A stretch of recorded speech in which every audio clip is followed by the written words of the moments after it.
station and its newest visiting vehicle, the Dragon cargo spacecraft. They're now tracking across the coastline of French Guiana, tracking southeasterly that will take it across a good portion of Brazil and then out across the South Atlantic. On board, 6 crew members that make up the crew of Expedition 31 include the commander of the 6 crew members from Russia, Oleg Kononenko. He's on his second flight into space. He's joined on that threesome by André Kuipers from the Netherlands and Don Pettit from the United States. Those 3 crew members have been aboard the station now for 155 days, 157 days total for those 3 crew members now in space.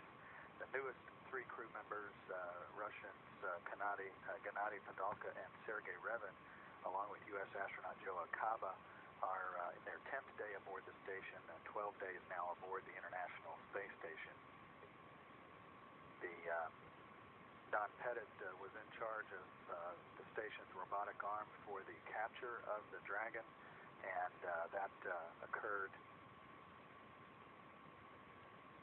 at 8:56 this morning Central Time, 9:56 a.m. Eastern Time.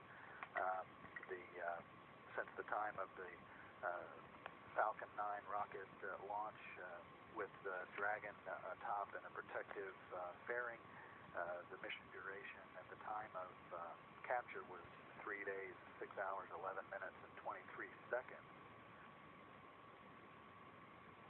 The capture was delayed a couple of hours so that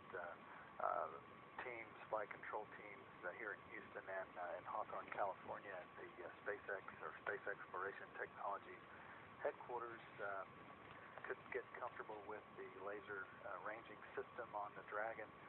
That took a little bit of extra time, but of course the end game is successful and safe capture of the Dragon, and now the procedures that the crew on board will be following along with are those to prepare for the berthing of the Dragon to the common berthing mechanism on the nadir or earth-facing port of the U.S.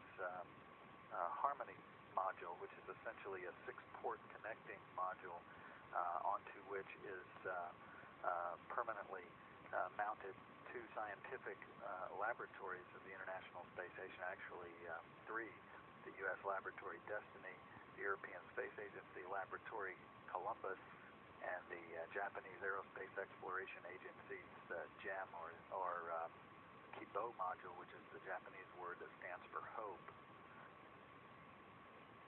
So a new era in spaceflight unfolding real time here in the International Space Station Flight Control Room and 250 miles above the Earth, high above Brazil, as preparations continue towards the berthing of the Dragon cargo vehicle with the International Space Station. It's delivering a total of a little more than 1,000 pounds of cargo to the station, including food, supplies, etc., utilities, and some payloads, some additional cargo bags for stowage on board, and computers and supporting hardware. Once the Dragon is unloaded, it will be reloaded with a little more than 1,300 pounds of cargo that's already been pre-staged aboard the station by the crew over the last couple of weeks. There'll be some crew preference items to be sent down, along with some additional payloads, some system hardware, and some spacewalking hardware that's no longer required on board the station. So all of that will total a little more than 1,300 pounds for return to Earth in the Dragon, which safely splashes down in the Pacific Ocean for retrieval.